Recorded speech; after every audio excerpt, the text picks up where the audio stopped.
Hello everyone. About 70% of the friends who watch my videos are not subscribed, and I would be very happy if you did. I know many of you use these videos to fall asleep, so before you drift off, I'd love it if you could leave a comment letting me know where you're listening from around the world. Story 1. The day had started off like any other, with the usual morning routine of coffee and a brisk walk through the neighborhood. I was eager to return to the comfort of my home, which had become a sanctuary from the chaos of work and daily life. As I approached my front door, I noticed something unusual, a faint, uncomfortable draft. My heart skipped a beat when I saw that the door was ajar. I immediately quickened my pace, my mind racing with thoughts of what could be inside. The lock, usually so reliable, was broken. The once secure barrier had been forced open, leaving the door slightly swinging on its hinges. I froze for a moment, my breath catching in my throat. The sense of violation was immediate and overwhelming. I took out my phone and dialed 911, my hands trembling as I tried to stay calm. The dispatcher assured me that help was on the way and advised me to stay outside until the police arrived. As I waited on the porch, my mind swirled with anxiety. Who could have done this? Why would someone break into my home? The questions were endless, but the answers eluded me. The wait seemed eternal, though it was only a few minutes before the flashing lights of the police car illuminated the street. The officers conducted a thorough search of the premises, carefully inspecting each room and corner. They took note of the broken lock and the forced entry, and they collected fingerprints and other potential evidence. Despite their meticulous efforts, they found no one inside. There were no signs of forced entry beyond the broken lock, no apparent damage to the interior, and no one hiding in the house. As the police conducted their investigation, I began to walk through the house, trying to gauge the extent of the intrusion. It was then that I noticed the unsettling changes. Small, personal items had been moved or tampered with. My heart sank as I saw that the photographs that once adorned the walls were now askew, some even missing from their frames. In the bedroom, my jewelry box had been rifled through. The delicate pieces of jewelry that had been neatly arranged were now scattered, some missing entirely. I felt a wave of nausea wash over me as I realized that someone had been going through my most personal possessions, exploring the intimate details of my life. I checked the kitchen next, where I noticed that the contents of the drawers and cabinets had been disarrayed. The usually orderly kitchen was now a mess, with utensils and dishes misplaced. Even my pantry had been disturbed, with food items out of place and some seemingly inspected. The living room was no better. My bookshelves were in disarray, with books pulled out and stacked haphazardly. The television remote and other small electronics had been moved from their usual spots. It was as if someone had systematically gone through every room, making a point to touch and examine everything. The police officers reconvened with me, discussing their findings and reassuring me that they would continue their investigation. They advised me to make a list of any missing items and to review the security footage if I had a camera system. I nodded, but the reassurance felt hollow against the backdrop of the violation I had just experienced. As the officers left, I was left alone with the lingering sense of dread and the aftermath of the intrusion. I meticulously cataloged the missing items and took stock of the disarray. Each moved object felt like a personal affront, a reminder that someone had breached my private space and tampered with my life. The emotional impact was profound. The comfort of home had turned into a place of anxiety and fear. I couldn't shake the feeling of being watched, of an unseen presence that had invaded my sanctuary. The intrusion into my personal space was not just physical but psychological, leaving a lingering sense of vulnerability. In the days that followed, I tried to restore some sense of normalcy. I repaired the broken lock and had a new security system installed, hoping to regain a semblance of control and safety. I was more cautious than ever, locking doors and windows with obsessive care and avoiding any patterns that might make me a target. Despite these efforts, the sense of violation remained.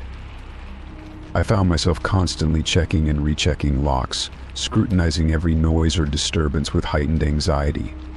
The intrusion had shattered my sense of security, and the physical repairs could not mend the emotional damage. The police continued their investigation, but without more concrete evidence or leads, progress was slow.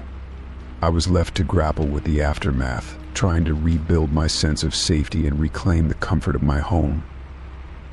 Each day was a struggle to find peace amidst the lingering shadows of the intrusion, a reminder that my personal sanctuary had been breached by an unknown and unsettling presence. The experience had changed me in ways I hadn't anticipated.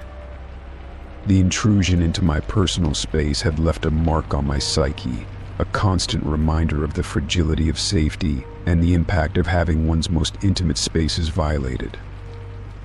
It was a stark lesson in the vulnerability we face in our most private moments, a reminder that security is never as absolute as we might hope.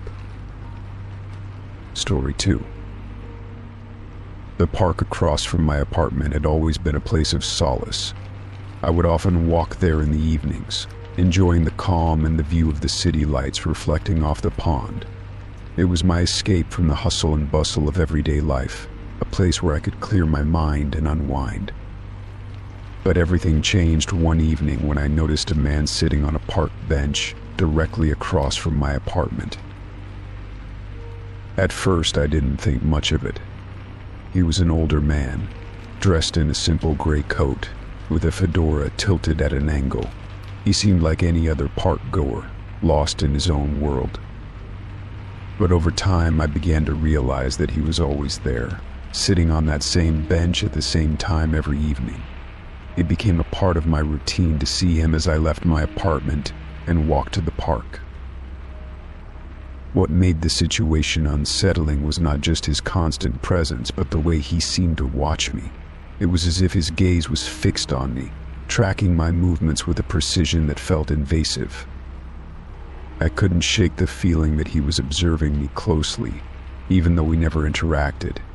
His eyes, hidden beneath the brim of his fedora, seemed to follow me wherever I went within the park. One chilly autumn evening, I decided to confront him. I was tired of the creeping sense of paranoia and decided it was time to address it directly. I approached the bench where he sat, his gaze still fixed ahead, seemingly oblivious to my approach. As I stood before him, he slowly turned his head to meet my eyes. "Excuse me," I began, trying to keep my voice steady. "I've noticed you sitting here every day. It feels like you're watching me. Is there a reason for that?" He looked at me with an expression that was both calm and enigmatic. A faint smile played at the corners of his lips. "I'm just watching over you," he said in a voice that was soft and measured. "Sometimes people need a guardian, even if they don't know it." His response sent a chill down my spine. The idea of someone claiming to watch over me, particularly when it felt so intrusive, was deeply unsettling. I wanted to ask more, to demand answers, but the intensity of his gaze made me hesitate.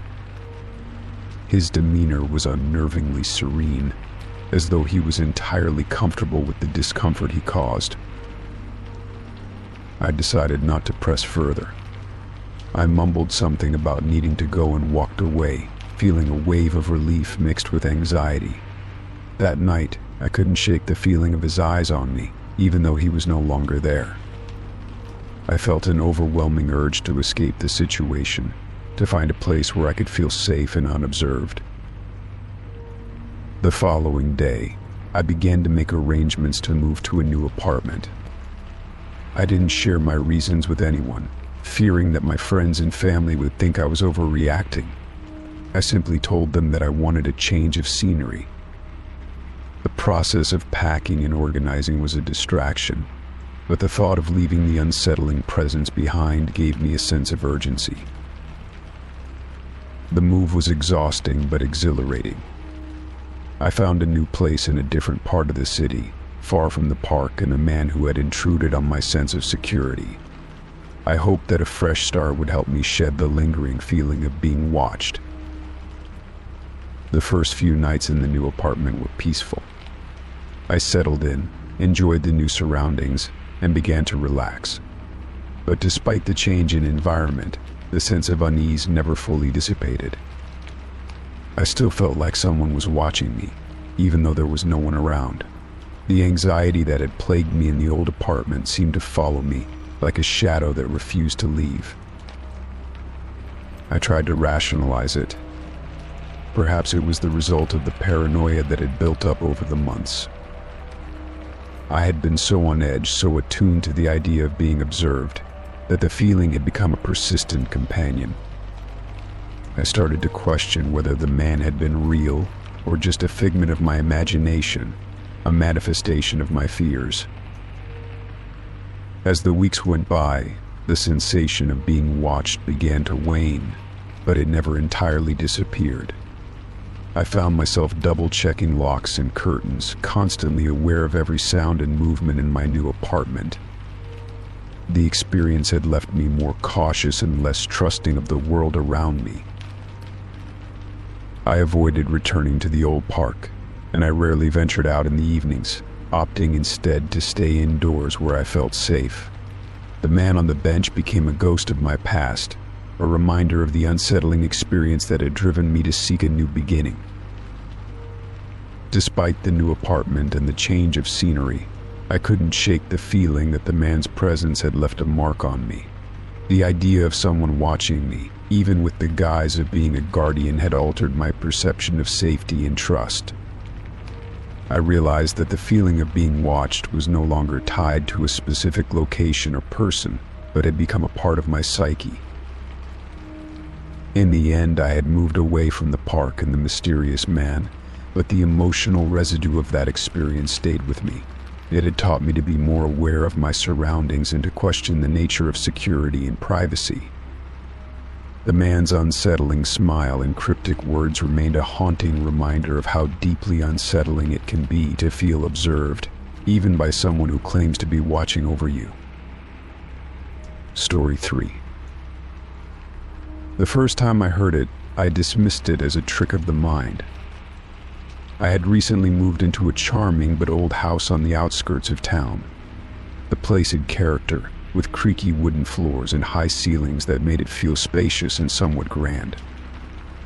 I was living alone, a decision I had made to enjoy some solitude and peace after a particularly stressful period at work.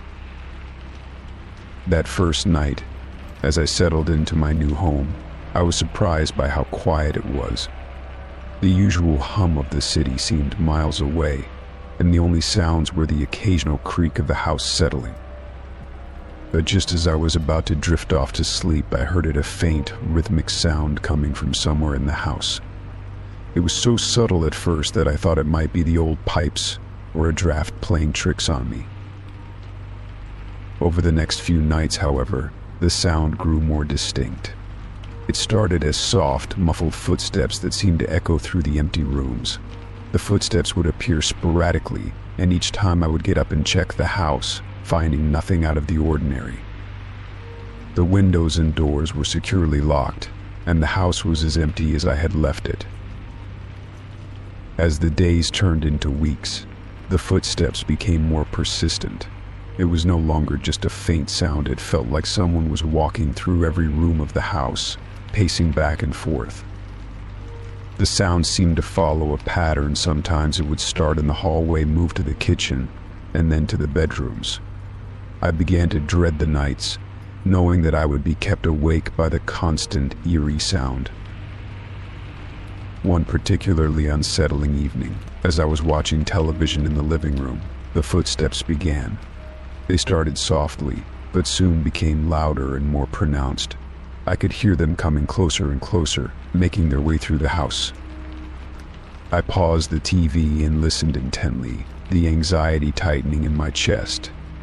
The footsteps continued, moving through the house with a deliberate, almost purposeful rhythm.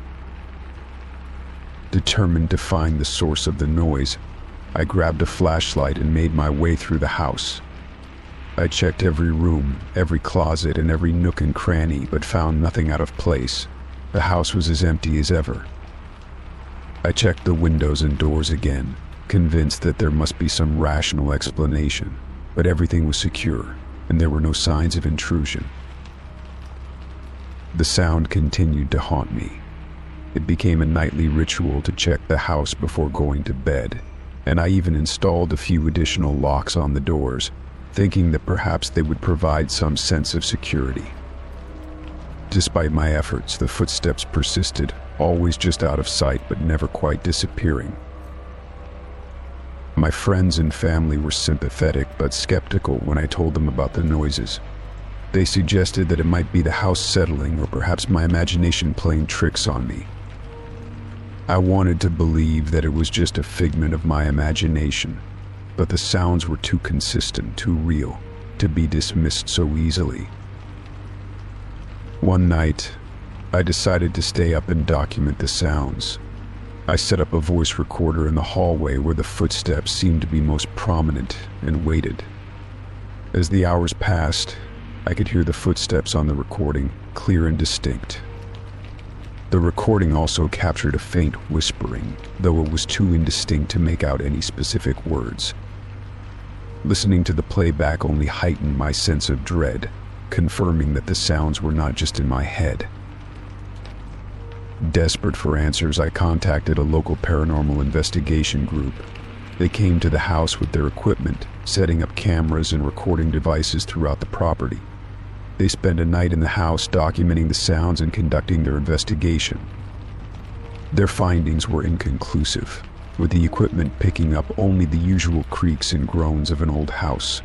The investigators left without any definitive answers, but their visit only deepened my unease. The footsteps continued, and the house became a place of constant anxiety.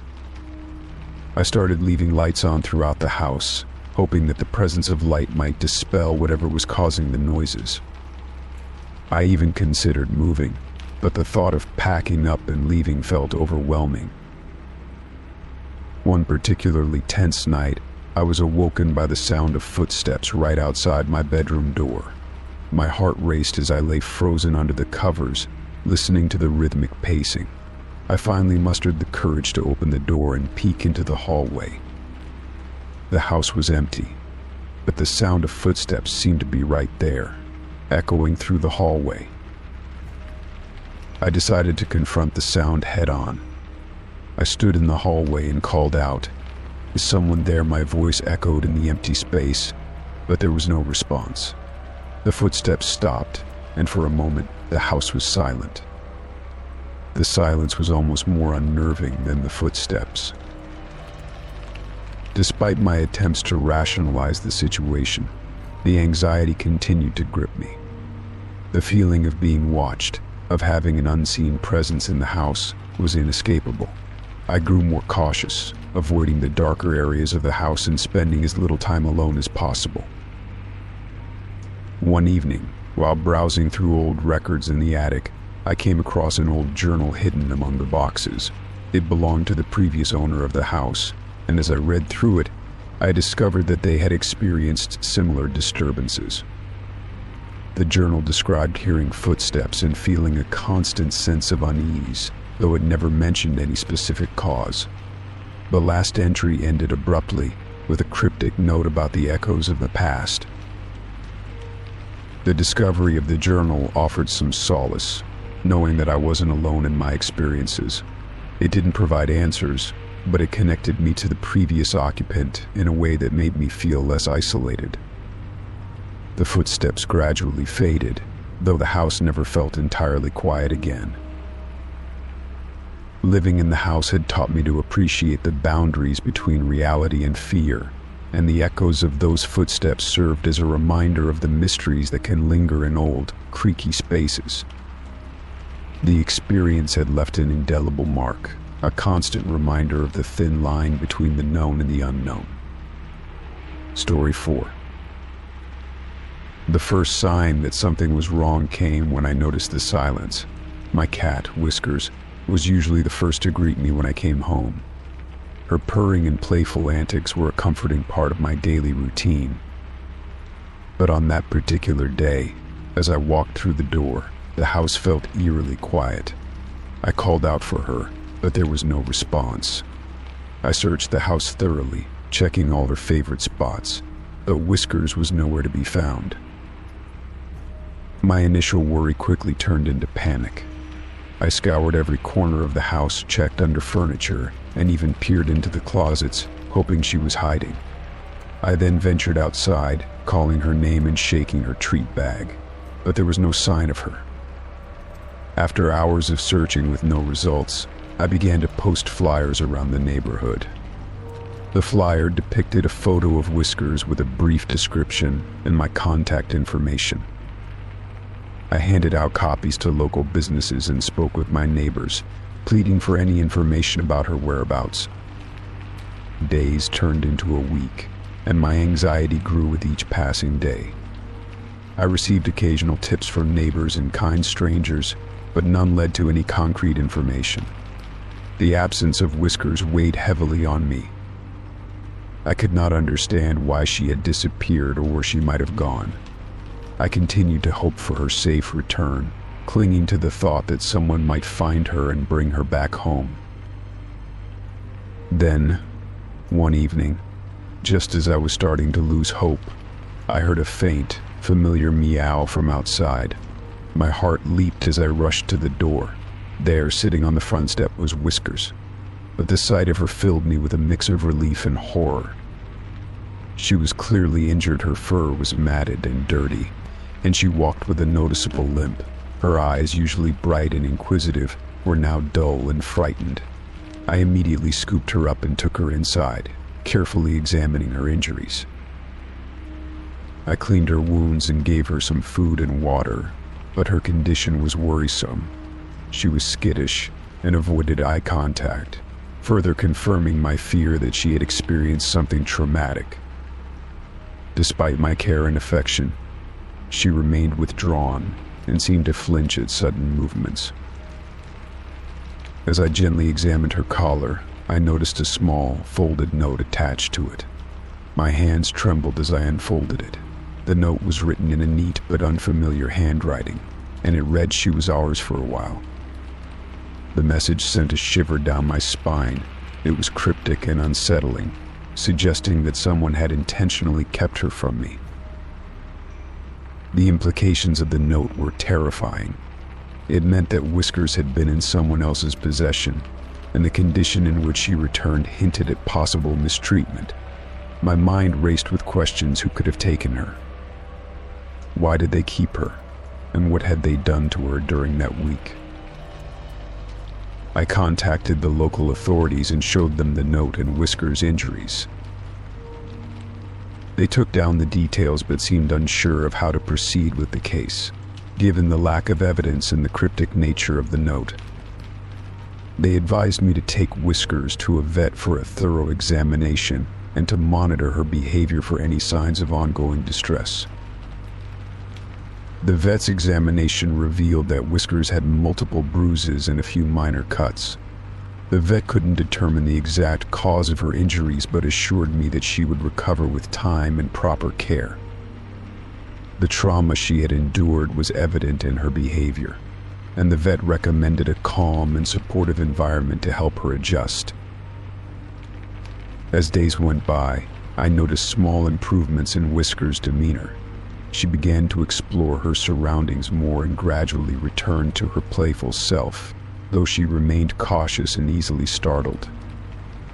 Despite the progress, the mystery of her disappearance and the ominous note haunted me. I felt a profound sense of violation, knowing that someone had taken her and held her against her will. I continued to investigate on my own, reaching out to local animal shelters and rescue groups to see if they had any information about missing pets or unusual reports. I even started to ask around in nearby neighborhoods, hoping to gather any leads. But as time passed, the case seemed to grow colder, and no new information surfaced. The note became a constant reminder of the unknown threat that had intruded into our lives. I tried to move on and focus on Whisker's recovery, but the sense of unease never completely left me. I installed additional security measures around my home and made sure that all windows and doors were securely locked. The experience had left me with a heightened sense of vigilance and a lingering fear that something could happen again. Despite the trauma, Whisker slowly began to reclaim her place in my life.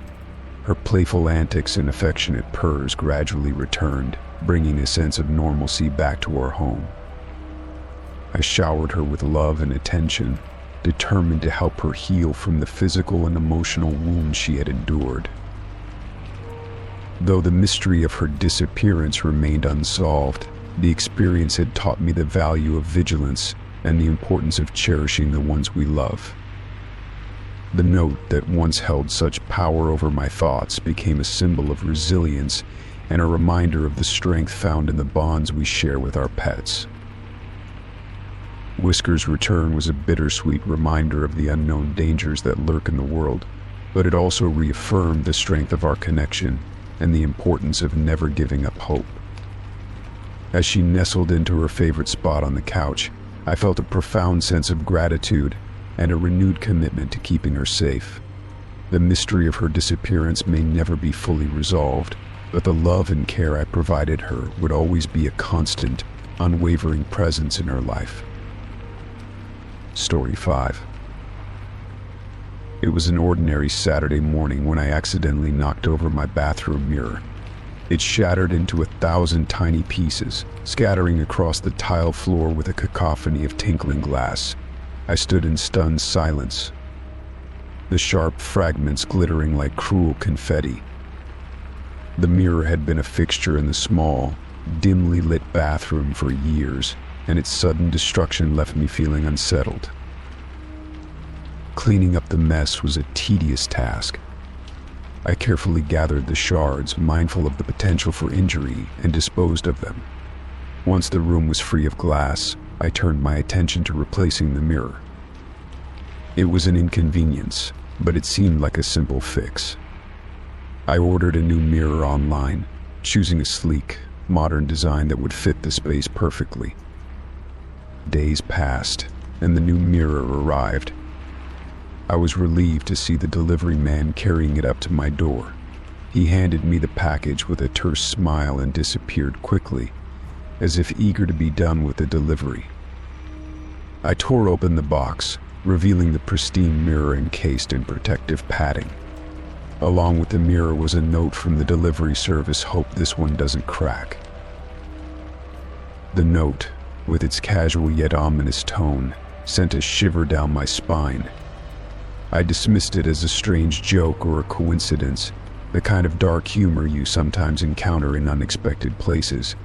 I hung the new mirror on the wall, admiring its clean, reflective surface. The bathroom felt brighter and more open with the new addition. For the first few days, everything seemed normal. But as time went on, I began to experience an unsettling feeling whenever I looked into the mirror. It was as if the reflective surface was hiding something just beyond my sight. Each time I caught my own reflection, a chill would run down my spine. I couldn't shake the feeling that someone or something was watching me from the other side. I tried to rationalize the sensation. Perhaps it was merely a psychological effect, the result of having been so recently shaken by the old mirror's breakage. But the discomfort persisted. I found myself avoiding the bathroom, and when I did enter, I would quickly avert my gaze from the mirror. The feeling of being watched grew stronger each day. The cracks from the old mirror had not been completely cleaned up, and despite my efforts to sweep away the broken glass, I knew some shards had probably been missed. I wondered if these remnants were causing the uneasy feeling, or if there was something more to the note and the new mirror. One evening, After a particularly unsettling day, I decided to investigate further. I carefully examined the area around the old mirror's former location. The tile floor was clean, but I noticed a small, dark spot near the corner of the room. I hadn't seen it before, and it seemed to be a remnant of the shattered glass. I picked up a flashlight and scrutinized the spot, but it appeared to be just a smudge. Determined to find a logical explanation, I decided to clean the area thoroughly. I used a vacuum cleaner with a nozzle attachment, making sure to get into every crevice. I also checked the wall behind where the old mirror had been, but it was solid and undisturbed. As I worked, my mind kept returning to the note that had come with the new mirror. It seemed so innocuous yet oddly foreboding. I couldn't help but feel that there was something more behind it. Was it a veiled threat or simply a prank? I couldn't shake the feeling that it was connected to the strange sensations I had been experiencing. That night, as I lay in bed, I was haunted by vivid dreams. I dreamed of shadows moving behind the mirror, of eyes peering out from the glass. I awoke in a cold sweat, the discomfort from the dreams spilling over into my waking life. I decided to seek help, reaching out to friends and family, but they all dismissed my fears as the overactive imagination of someone who had recently experienced a minor trauma. Feeling desperate, I reached out to a local paranormal investigator. I explained the situation, including the note, the strange feeling, and the persistent unease. The investigator agreed to visit and take a look, intrigued by the unusual circumstances. When the investigator arrived, they conducted a thorough examination of the bathroom and the new mirror. They used various tools and techniques to check for any anomalies, including electromagnetic readings and thermal scans. To my relief, they found no evidence of anything supernatural or unusual. The mirror was simply a mirror, devoid of any hidden threats or malevolent forces. Despite the investigators' findings, the sense of unease did not fully dissipate. I continued to feel as though I was being watched whenever I looked into the mirror. The investigator suggested that the psychological impact of the incident, combined with the unsettling note, might be contributing to my ongoing discomfort. I took their advice to heart and tried to focus on moving past the experience. I made a conscious effort to use the bathroom more regularly and to avoid letting the mirror's presence affect me. I also tried to engage in activities that would help distract me from the lingering feelings of unease. Over time, the intensity of the fear gradually lessened, though it never completely disappeared. The new mirror remained a source of discomfort, but I learned to manage my anxiety and face the mirror with more confidence. I kept the note and the remnants of the old mirror in a box, a reminder of the strange and unsettling experience. The incident taught me about the power of suggestion and the ways in which our fears can shape our perceptions. While the mirror itself was not sinister, the combination of a broken past and an ominous message had created an environment ripe for anxiety. I learned to confront my fears and to recognize that sometimes the most unsettling things are those that exist solely in our minds. Story 6. Inheriting the old house from a distant relative was a curious twist of fate. The house, a sprawling Victorian mansion nestled at the edge of a quiet town, had been in the family for generations, though I had never visited it before. The estate was passed down to me after my great-uncle's passing, and I decided to take a break from my hectic life to explore and possibly restore the old place. The mansion had a charm that was both grand and forlorn. Its creaking wooden floors and ornate, dusty furnishings spoke of a bygone era. As I began to sort through the house, I found myself fascinated by its history and the stories it might hold. One day I ventured into the attic, a vast, dimly lit space filled with forgotten relics and cobwebs. Amidst the clutter, I discovered a door, barely noticeable behind a stack of old trunks and faded drapes. The door was peculiar. Unlike the other doors in the house, it was unusually solid and appeared to be reinforced with heavy bolts. The bolting mechanism was on the inside, suggesting that the room had been secured from within. My curiosity was piqued. What secrets or treasures could lie behind such an impenetrable barrier? Determined to uncover the mystery, I tried to pry open the door using various tools I had on hand. My efforts proved fruitless. The bolts were stubborn, and no amount of force seemed to budge them. Frustrated, I decided to call a locksmith, hoping their expertise would unlock the secrets hidden behind the door. When the locksmith arrived, I led him to the attic and showed him the locked door. He examined the bolting mechanism with a professional's eye and began working on it with a set of tools that clinked and whirred with a practiced rhythm. As he worked, he made small talk, but my mind was preoccupied with the possibilities of what lay beyond the door. I could feel a mix of excitement and unease as I awaited the moment when the door would finally open. After an hour of meticulous work, the locksmith stepped back and wiped his brow. "All right," he said. "Let's see what's inside." With a turn of the handle and a gentle push, the door creaked open, revealing the room beyond. To my astonishment, the room was completely empty. There was no furniture, no boxes, not even dust. The space was as barren as the day it was built. The walls and floor were bare, and the emptiness of the room was almost unsettling. The locksmith looked around, puzzled. "That's strange," he remarked. "It's as if nothing was ever stored here." I couldn't shake the feeling of dread that settled over me.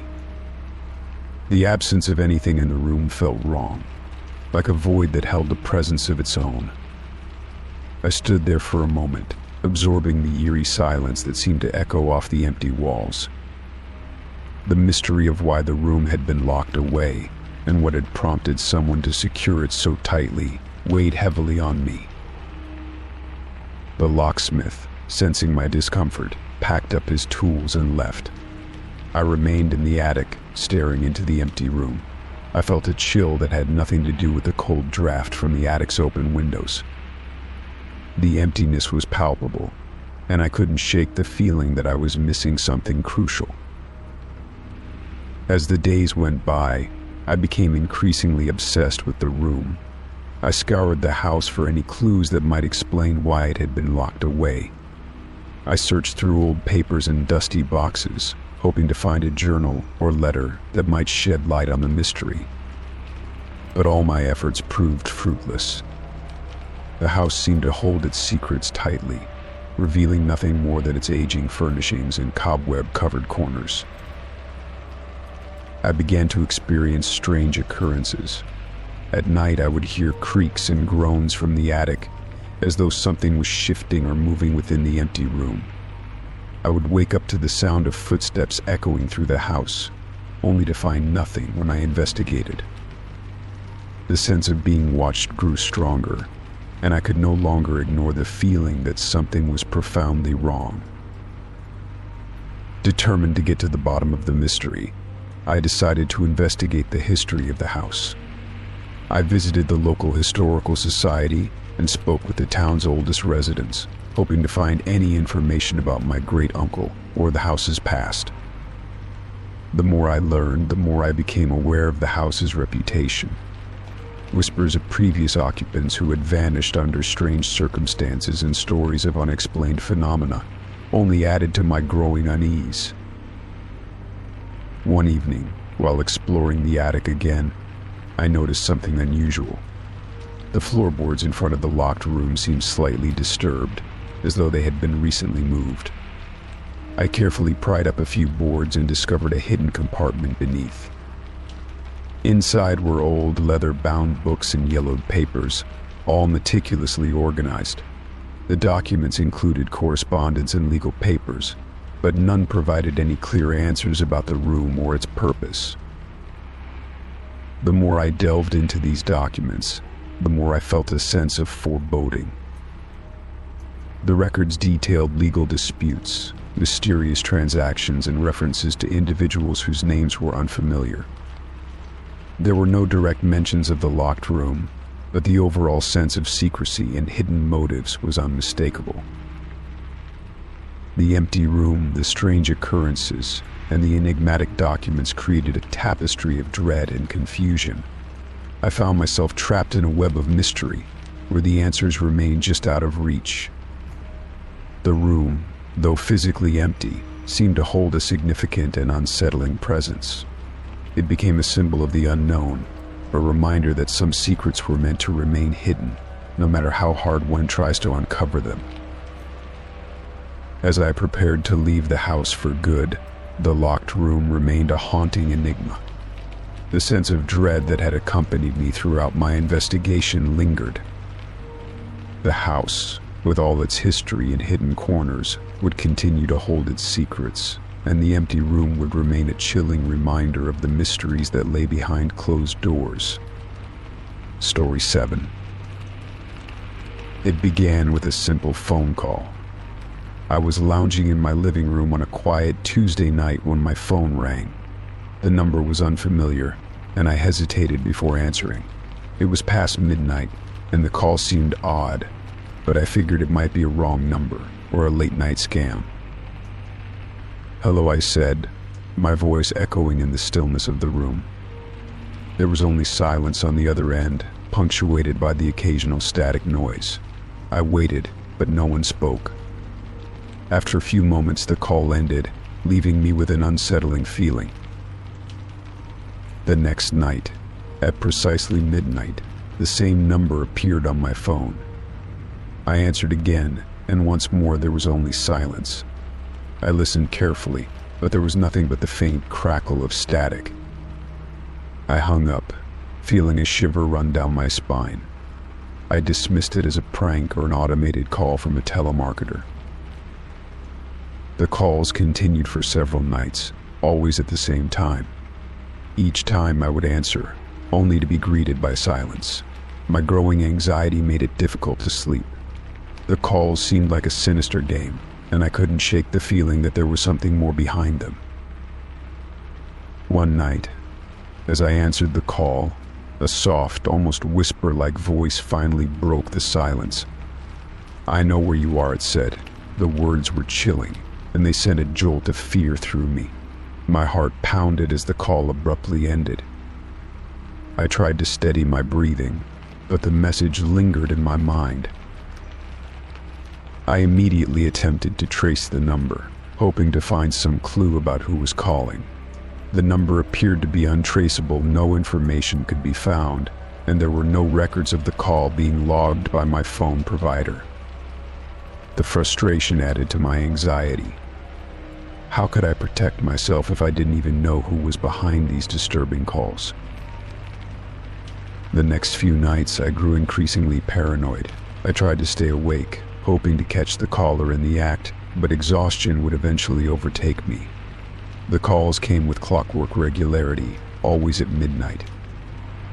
The eerie message, "I know where you are," seemed to echo in my mind, making it difficult to focus on anything else.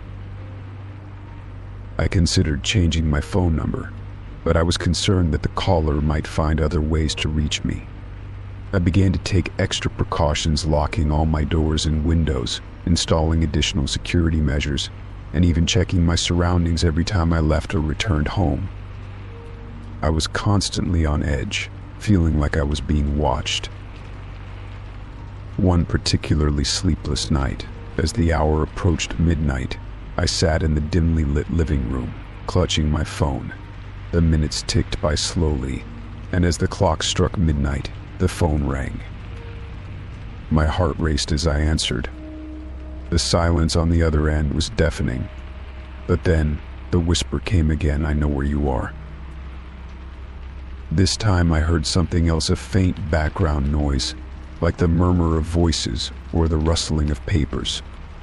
I tried to discern any details, but the noise was too faint and distorted. The call ended abruptly, leaving me more unsettled than ever. Desperate for answers, I reached out to the police. I explained the situation, providing them with details of the calls and the unsettling message. They took my report seriously and assured me they would look into it. They advised me to document any further calls and to remain vigilant. Their reassurance did little to ease my anxiety, as the feeling of being stalked and observed lingered.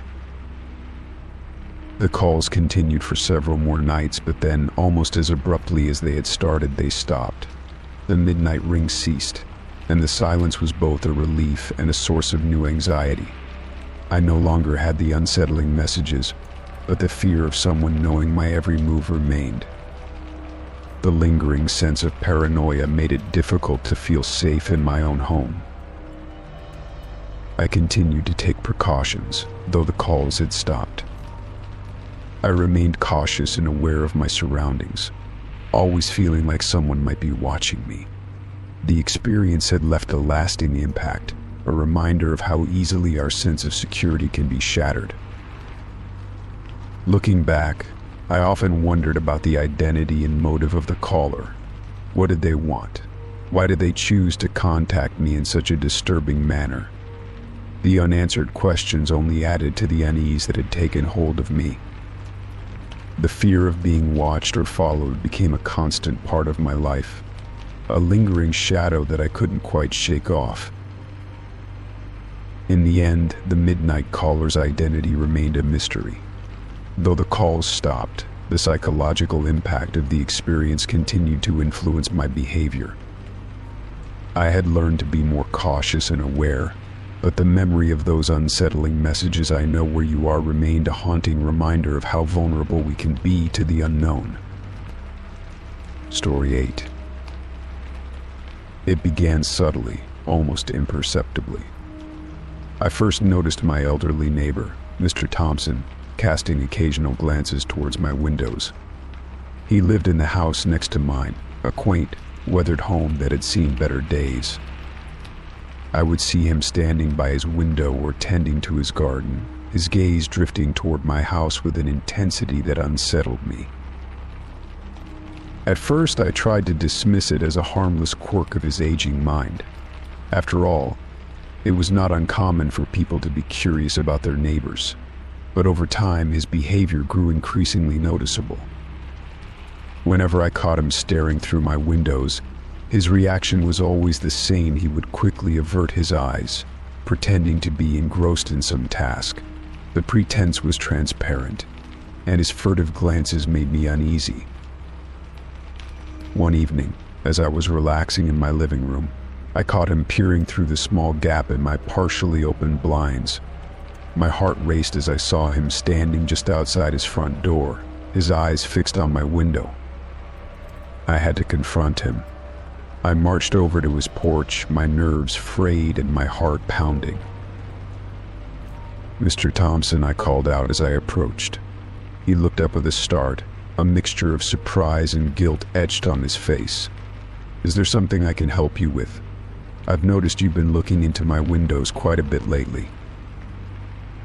His initial response was a flurry of apologies. "Oh dear, I'm so sorry if I've made you uncomfortable. I didn't mean to intrude or make you feel uneasy." I tried to gauge his sincerity. "Then why have you been watching my house? It feels like you're monitoring me."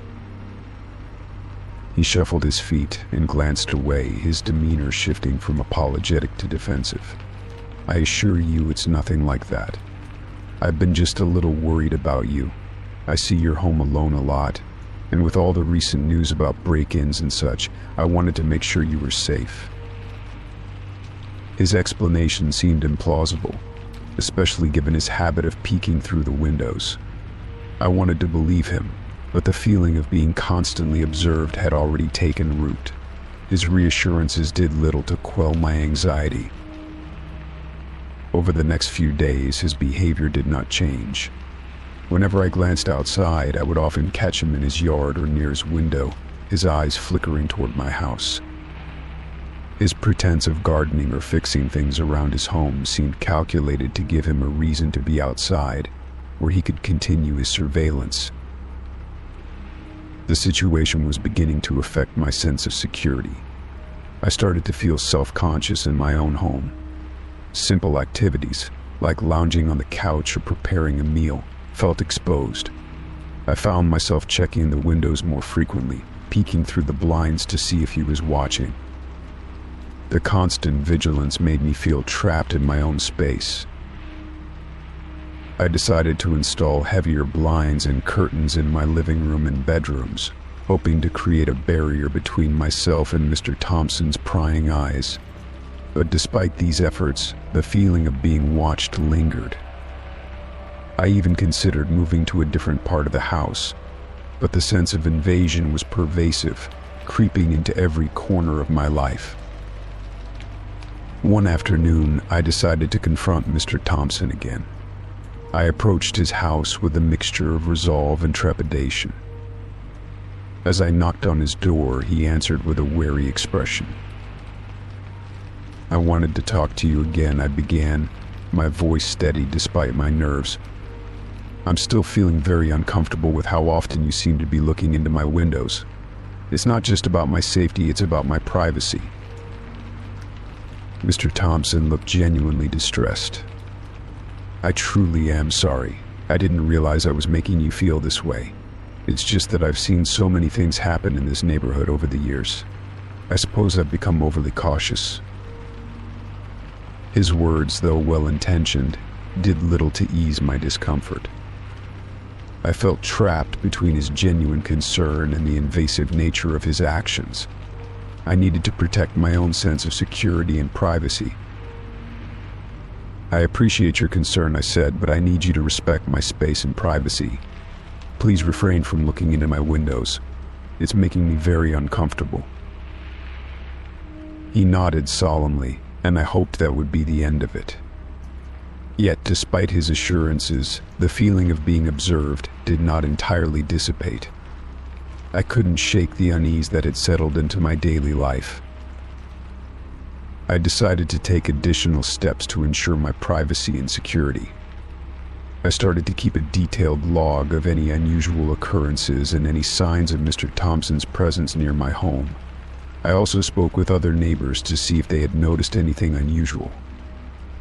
Their feedback was mixed. Some had noticed Mr. Thompson's peculiar behavior, while others hadn't paid much attention. Feeling that I needed to further address the situation, I sought advice from a local community support group. They provided me with guidance on dealing with invasive neighbors and suggested documenting everything to build a clearer picture of the situation. They also advised me to maintain open communication with local law enforcement if necessary. Months went by, and while Mr. Thompson's behavior became less intrusive, I remained on edge. The sense of being watched was an unsettling reminder of the delicate balance between neighborly concern and personal privacy. I continued to be vigilant, always aware of the thin line between genuine care and unwelcome intrusion. In the end, the experience taught me a valuable lesson about personal boundaries and the importance of standing up for one's own sense of security. It also highlighted the complexities of human interactions and the ways in which well-meaning actions can sometimes cross into discomforting territory. Despite the resolution, the echoes of that unsettling feeling lingered, a reminder of how deeply personal privacy can impact our sense of well-being. Story 9. It began subtly, almost imperceptibly. I first noticed the issue with my home security system one evening while checking the live feed on my phone. The usual clear, crisp images of my home were replaced with odd, distorted visuals. The cameras seemed to flicker between different angles, showing bizarre, overlapping scenes of rooms and hallways. At first I chalked it up to a temporary glitch or a minor technical hiccup, but as days passed, the problem persisted, growing more unnerving with each passing hour. I called the security company, and a technician arrived promptly to inspect the system. He spent several hours checking the wiring, recalibrating the cameras, and updating the software. He assured me that everything was in order, and that the issue should be resolved. I felt a sense of relief, albeit short-lived. The next day, as I reviewed the footage from the previous night, My sense of unease returned. The recording showed scenes from my home, but with an unsettling twist. The images were distorted, as if viewed through a warped lens. Objects and furniture appeared strangely out of place, and shadows seemed to move in unnatural ways. The most disturbing aspect was that the footage showed what appeared to be someone moving around my home while I was away. I replayed the footage multiple times, trying to make sense of the eerie scenes. There were moments when the figure was barely visible, just a fleeting shadow or a blurry shape, but there were also clearer instances where I could make out a vague silhouette. The figure moved deliberately, exploring my living room, kitchen, and even my bedroom. My heart raced as I realized that someone had been inside my home, intruding into my private space. I called the security company again, describing the new problems in the unsettling footage. They sent another technician, who seemed puzzled by the ongoing issues. He replaced some of the hardware and ran more diagnostics, but couldn't find a definitive cause for the malfunction. He assured me that he had fixed the problem, but the strange images continued to appear, and the system never fully returned to normal functionality. Feeling increasingly anxious, I decided to hire an independent security consultant to investigate further. The consultant examined the system with a fine-toothed comb, searching for any signs of tampering or interference. He found nothing conclusive, but suggested that the problem could be due to interference from a third-party device or a sophisticated hacking attempt. The thought that someone might have access to my system from outside my home was chilling. Despite the consultant's efforts, the issues with the security system persisted. The distorted footage and strange images continued to appear, making it difficult to trust the system. I became hyper-aware of my surroundings, constantly checking and rechecking the cameras, but the feeling of being watched never fully dissipated. The malfunctioning system had a profound impact on my sense of security. I found myself jumping at every little noise and scrutinizing every shadow. The idea that someone might have been inside my home, viewing my private moments, was deeply unsettling. I began to question whether I was being targeted or if there was something more sinister at play. In an attempt to regain control, I installed additional locks and security measures around the house. I even started carrying a personal alarm and taking extra precautions whenever I left or returned home. Despite these efforts, the psychological toll of the malfunctioning security system weighed heavily on me. The once reliable security system had become a source of anxiety rather than reassurance. I was haunted by the distorted images and the unsettling thought that someone had been monitoring my every move. The feeling of being watched persisted, casting a shadow over my daily life. As time went on, I tried to adapt to my new reality. I kept the security system operational but remained skeptical of its reliability. I focused on maintaining a heightened sense of awareness and took steps to safeguard my home as best as I could. The psychological impact of the intrusion and the malfunctioning system became a constant backdrop to my life. Eventually, the security company offered to replace the entire system, but the damage had already been done. The feeling of vulnerability and the lingering fear of being watched persisted long after the hardware was replaced. I had learned to live with the unease, accepting it as a part of my daily life. The malfunctioning security system remained a reminder of the fragility of personal security and the unsettling reality that even the most advanced technology could be compromised. The distorted images and mysterious footage served as a stark reminder that safety is never guaranteed, and the specter of being monitored lingered like a shadow in the corners of my mind. In the end, the experience taught me the importance of remaining vigilant and proactive in safeguarding my home. While the physical security measures were restored, the psychological impact of the intrusion left a lasting impression. The distorted footage and malfunctioning system had revealed the hidden vulnerabilities that exist in our seemingly secure lives, reminding me to always be aware and prepared for the unexpected. Story 10. The doorbell rang unexpectedly one afternoon, jolting me from my work. I wasn't expecting any deliveries, and the absence of a scheduled package made the sudden sound more alarming than usual. I opened the door to find a small, plain package resting on the doormat. It was wrapped in brown paper and tied with simple twine, but there was no return address or sender information. My heart raced with a mixture of curiosity and apprehension as I picked up the package. It felt unusually light, and the lack of identifying details only added to my unease. I took it inside, setting it down on the kitchen counter. The silence of the house seemed to amplify my growing sense of dread. With a trembling hand, I untied the twine and peeled away the wrapping. Inside the package, I found a collection of photographs, neatly stacked and secured with a rubber band. The images were all of my house, taken from various angles and at different times of the day. Some photos were taken from the front yard, others from the street, and a few from behind the house.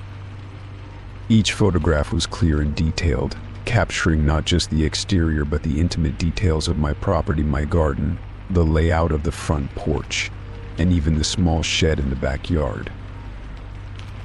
My pulse quickened as I flipped through the photographs. The more I examined them, the more I realized that these images were not just random snapshots. They were taken with a deliberate, almost voyeuristic intent. It was clear that whoever took these photos had been observing my home for an extended period. The realization sent a shiver down my spine. At the bottom of the package was a handwritten note, scrawled in a hurried, almost frantic script. It read, "You should have been more careful." The message was cryptic and menacing, and its brevity only added to the unease. There were no explanations, no further context, just a chilling statement that left me questioning the sender's motives. I tried to make sense of the situation. Who could have sent this package, and why? My mind raced through a list of possibilities: an unhappy acquaintance, a prankster, or something far more sinister. But no matter how I tried to rationalize it, the feeling of being watched and scrutinized persisted. I immediately contacted the local police, hoping they could trace the package or offer some insight into its origins. The officers arrived and took the package and photographs for further examination. They dusted for fingerprints and checked for any other identifying information, but found nothing conclusive. The lack of return address or any other identifying marks made it difficult to trace the sender. The police assured me they would keep an eye out for any similar incidents, but cautioned me that tracking down the sender might be challenging. They advised me to be vigilant and to report any further suspicious activity. As they left, I felt a profound sense of helplessness. The package had confirmed my fears that someone was indeed watching me, but it had offered no answers or solutions. As the days passed, I couldn't shake the feeling of paranoia that had settled over me. I became hyper-aware of my surroundings, constantly checking to make sure my doors were locked and my windows secure. I found myself jumping at every unexpected sound, my nerves frayed by the knowledge that someone had been observing my home so closely. The photographs became a constant source of anxiety. I pinned them up on a corkboard, hoping that examining them more closely might reveal some clue about the sender or their intentions. I scrutinized each image, looking for patterns or details that might offer insight into who had taken them and why. But the more I analyzed them, the more I realized that they revealed nothing more than the ordinary details of my home. In an attempt to regain some sense of normalcy, I tried to focus on my daily routines. I resumed my work and social activities, though the constant feeling of being watched made it difficult to relax. Every time I ventured outside, I felt as though I was being observed from a distance, my every move scrutinized by an unseen observer. One night, as I was preparing for bed, I noticed a shadow moving outside my window. It was fleeting and indistinct, but it made me freeze in place. My heart pounded as I peered through the window, but there was no one in sight. I scanned the area around my house, looking for any sign of an intruder, but the night was quiet and still. The unsettling feeling of being watched continued to gnaw at me. I started receiving anonymous phone calls, each one silent and brief. The calls always came at odd hours and ended as soon as I answered. The pattern of these calls matched the eerie nature of the package: silent, intrusive, and deeply unsettling. I began to question my own sanity, wondering if my fear and paranoia were playing tricks on me. I sought the help of a therapist, hoping that talking about my experiences might help me make sense of the situation and regain a sense of control.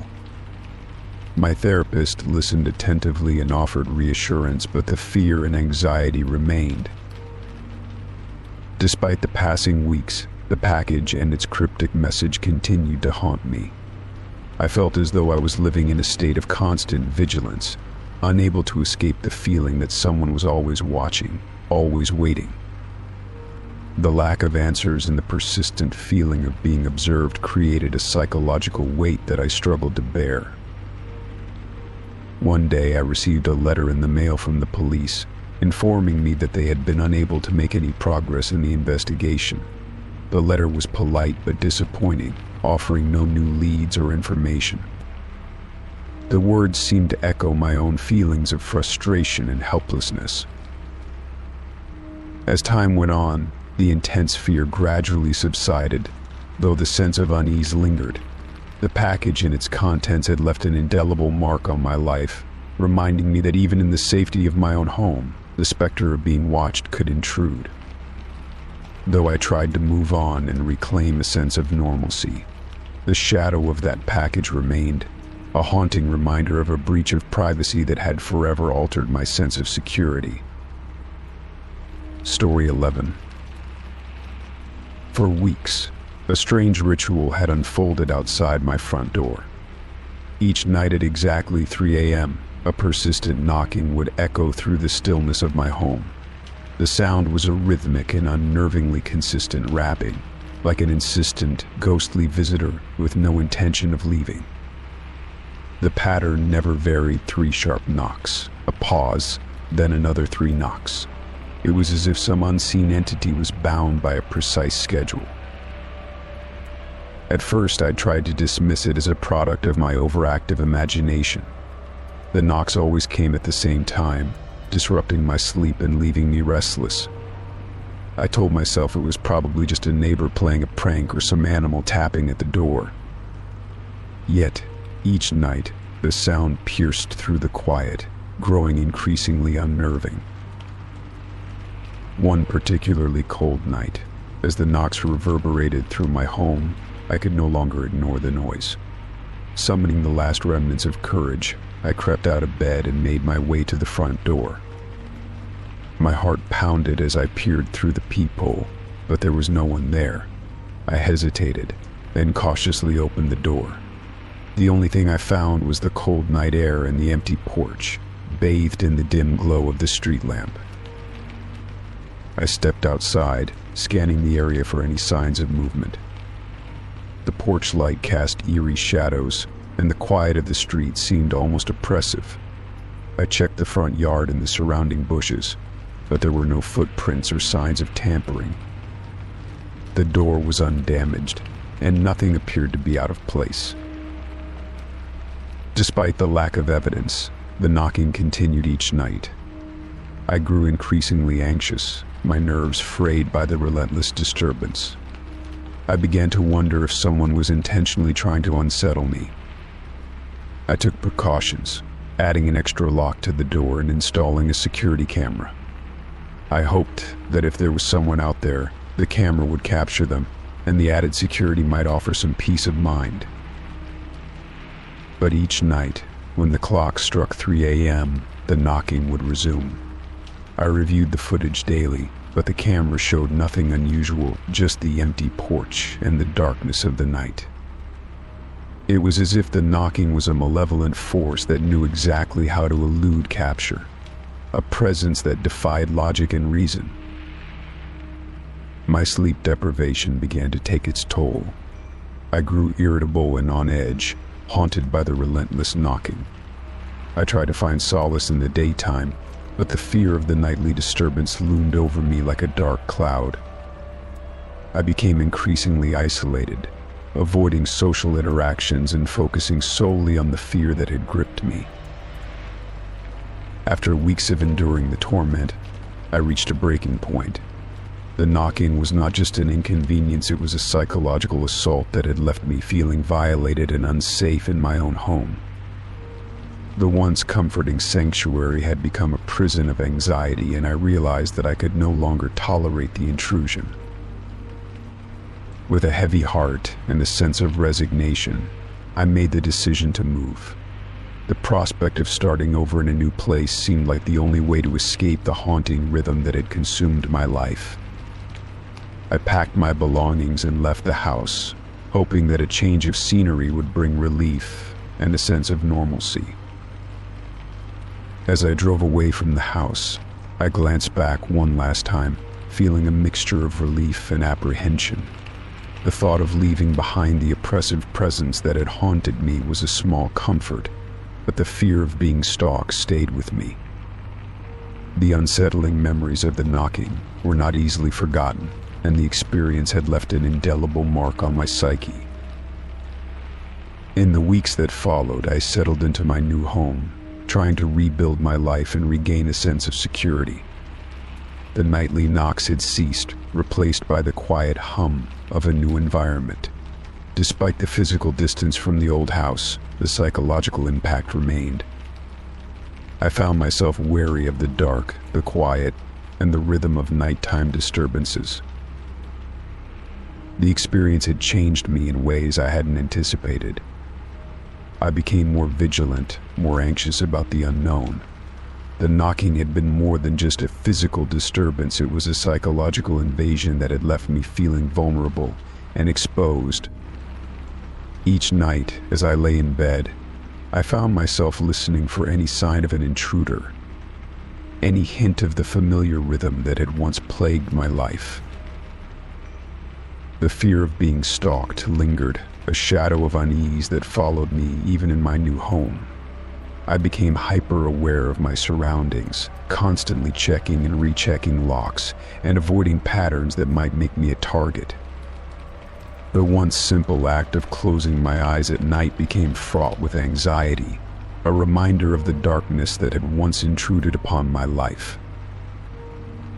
Though I tried to move on and find solace in my new surroundings, the haunting rhythm of the knocking remained a part of me. It was a constant reminder of the fragility of safety and the psychological toll that such disturbances can inflict. The experience had left me forever changed, a stark lesson in the impact of unseen forces and the deep-seated fear they can evoke. Story 12. The office was a second home to me, a place where I spent long hours immersed in work.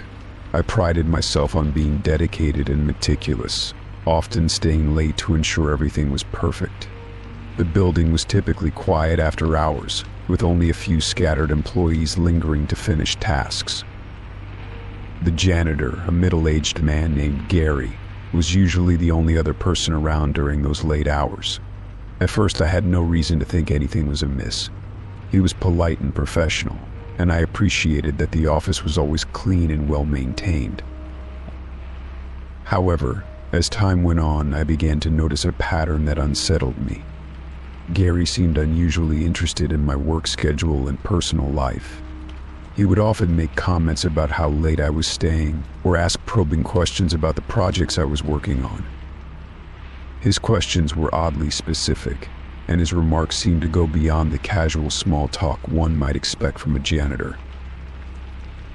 One evening, as I was working late to prepare for an important presentation, Gary made his usual rounds through the office. He stopped by my desk and struck up a conversation, which started innocuously enough.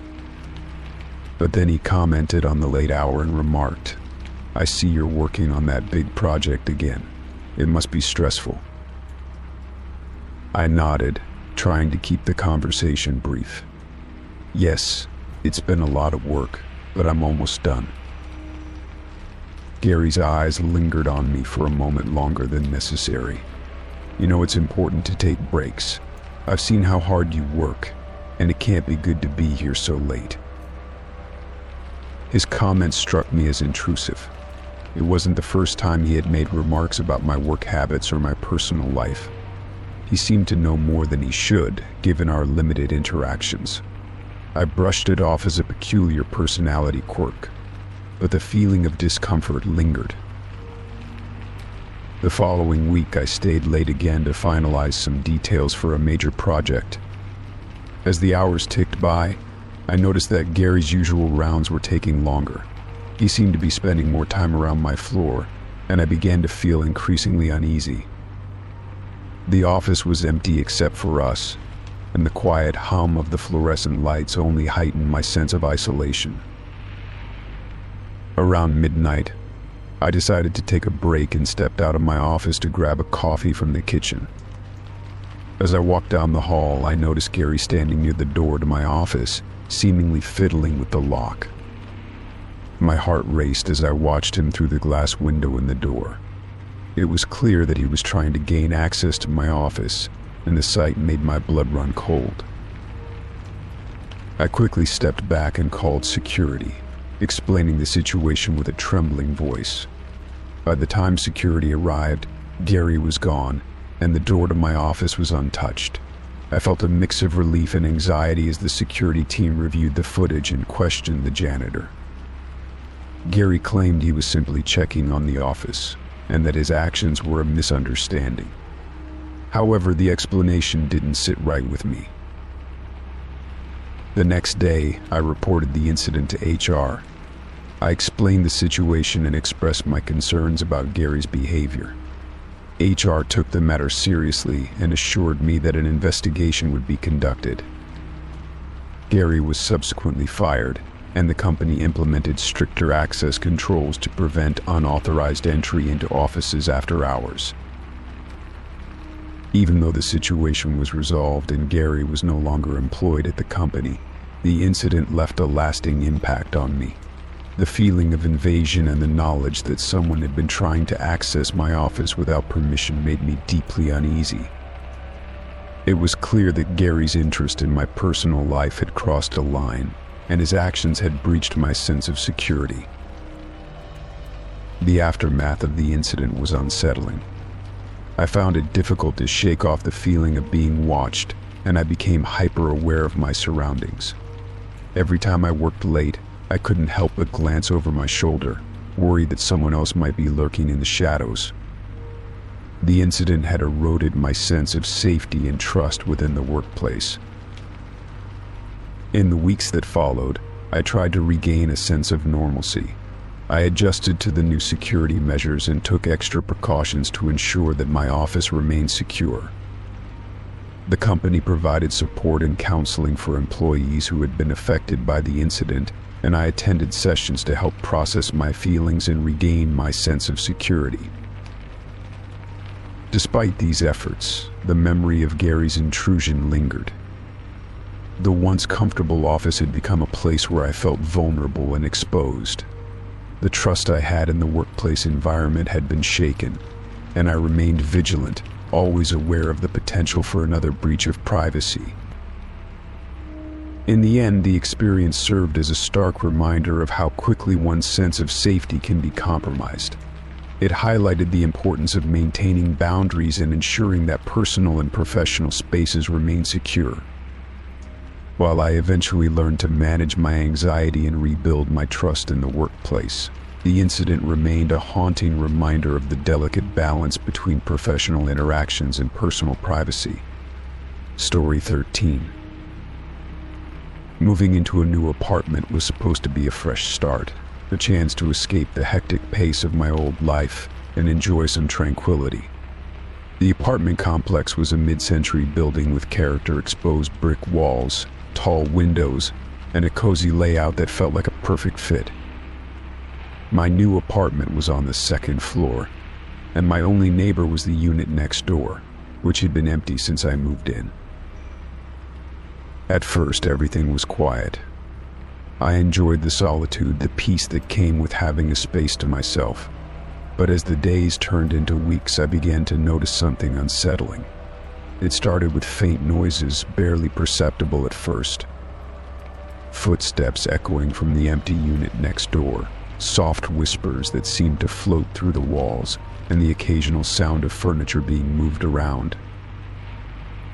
I tried to ignore it, attributing the noises to the quirks of old buildings' creaky floors, shifting pipes, and settling structures. But as the sounds persisted, they grew louder and more distinct. I found myself lying awake at night, straining to hear over the rhythmic ticking of my clock. The whispers became clearer, almost as if they were just on the other side of the wall. The footsteps were no longer subtle but deliberate, as if someone was pacing back and forth. The disturbances were relentless. The sounds would begin around midnight and continue well into the early hours of the morning. I would often wake up startled, my heart racing as I listened to the unsettling noises. I would get out of bed, walk over to the wall, and press my ear against it, trying to discern what was happening.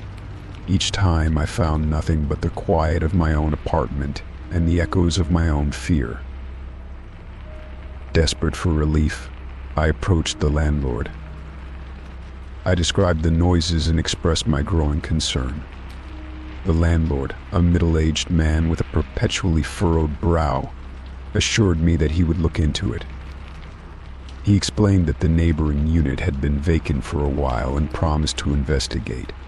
Despite his assurances, nothing seemed to change. The noises continued, and my sleep became more fragmented and troubled. I decided to document the disturbances, hoping that a record of the sounds might help my case. I set up a voice recorder in my bedroom and left it running overnight. When I reviewed the recordings, I was struck by the clarity of the sounds. The footsteps were unmistakable, along with the whispered conversations that seemed to drift through the walls. It was both a confirmation of my experiences and a source of deepening dread. I approached the landlord again, presenting the recordings and pleading for him to address the issue. He listened attentively but remained unconvinced that there was a problem. He suggested that the noises could be attributed to the building's age, or perhaps even to the echoing effects of sound travel in old structures. His dismissive attitude left me feeling frustrated and helpless.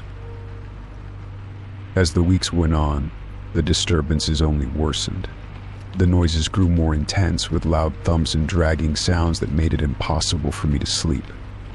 I began to feel as if I were living in a constant state of paranoia, unable to relax or feel safe in my own home. I would lie awake at night, clutching my blankets, listening to the relentless noises that seemed to be closing in on me. One particularly eerie night, the noises reached a crescendo. It was as if a full-blown commotion was taking place next door.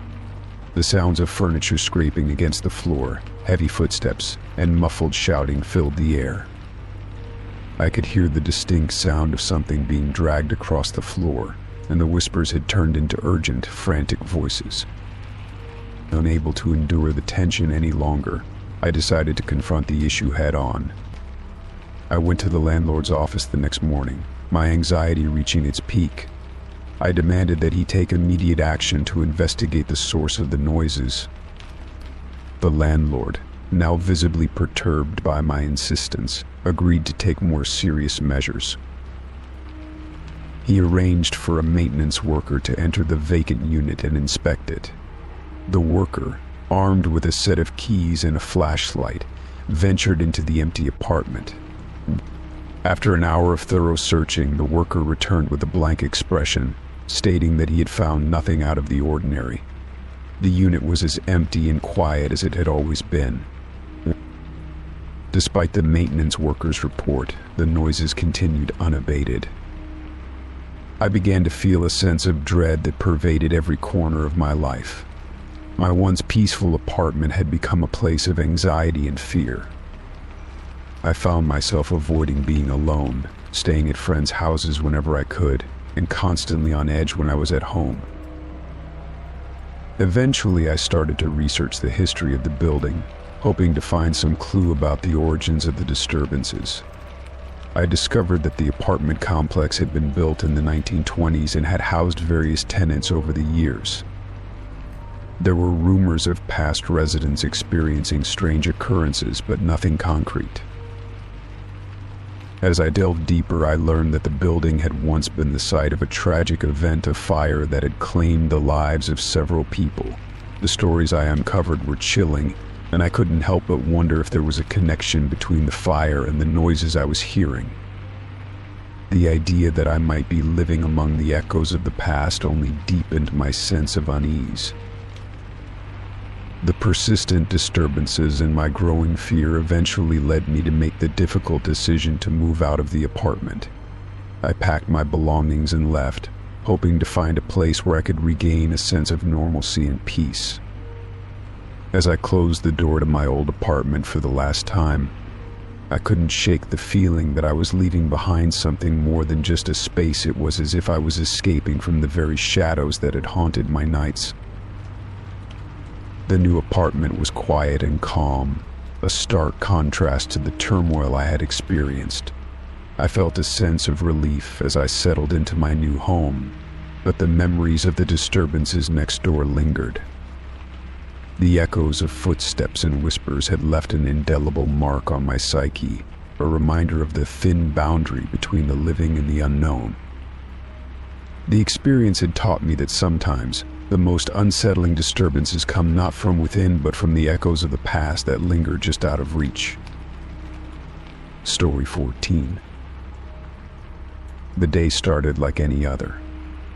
I was in the middle of organizing my study, sorting through piles of old paperwork and discarded items, when the doorbell rang. I opened the door to find a delivery person with a large, nondescript crate. It was an odd sight, no identifying labels, no company name, and no accompanying paperwork. The crate was plain, made of sturdy wood with metal reinforcements at the corners, and bore a heavy, locked lid.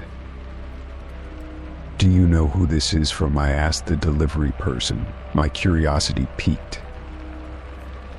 The delivery person shook his head. "No idea. It was left at our loading dock with no return address. It's marked for you, though."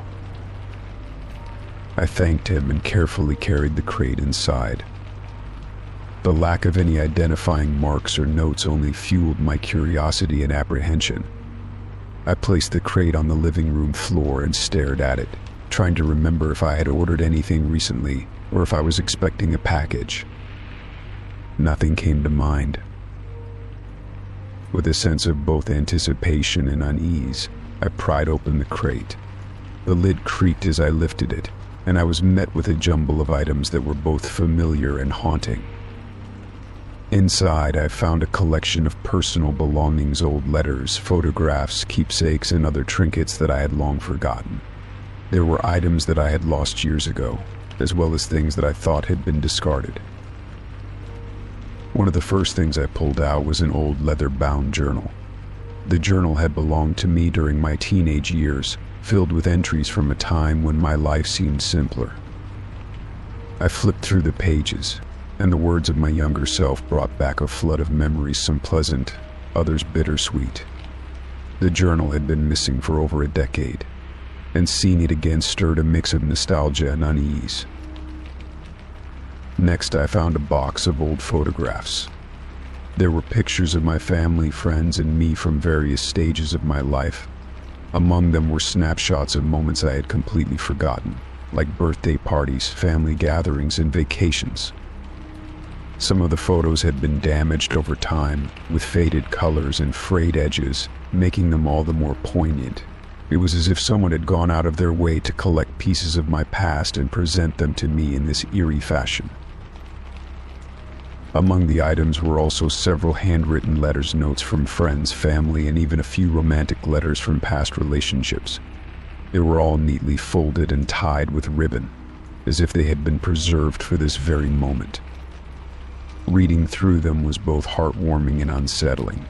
It was like being forced to revisit moments I had intentionally left behind, reliving feelings and experiences that I had moved on from. As I continued to sift through the crate, I found a small jewelry box containing a few pieces of jewelry I had lost years ago: a silver locket, a pair of earrings, and an old family heirloom ring. These items were precious to me, and their return was both a relief and a source of anxiety. Why were they here, and who had returned them? There was no note or explanation in the crate, no hint as to who might have sent it or why they had gathered these items. The mystery of the crate grew more unsettling with each item I unearthed. It was clear that someone had gone to great lengths to collect and return these personal belongings, but the lack of context made the gesture feel ominous.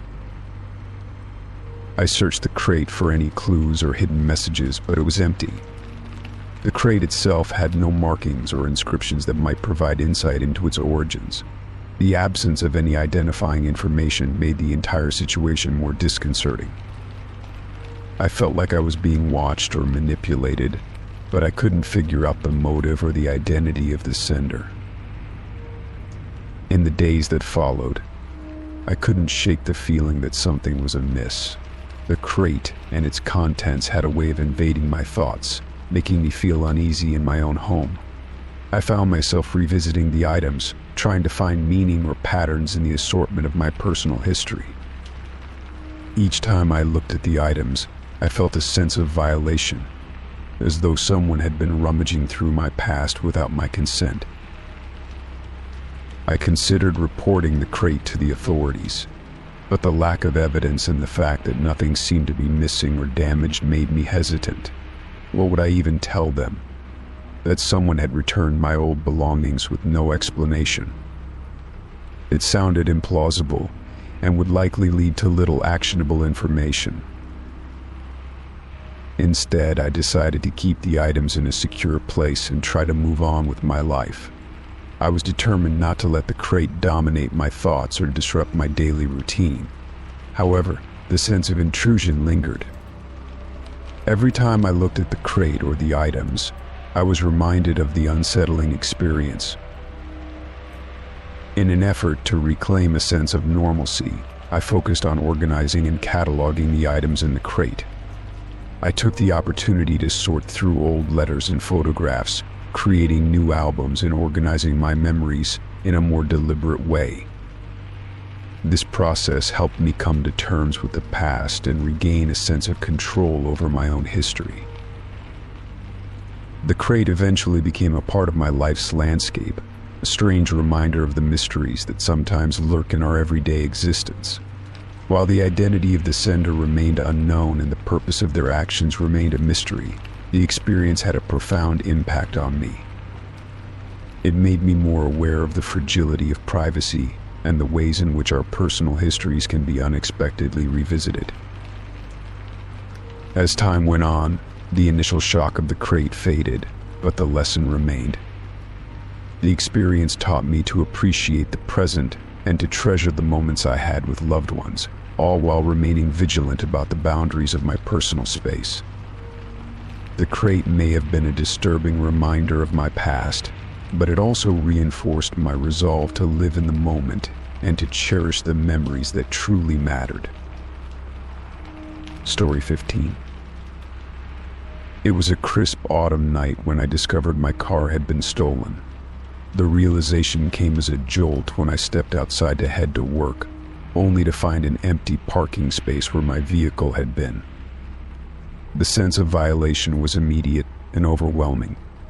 I called the police, filed a report, and began the process of dealing with the loss.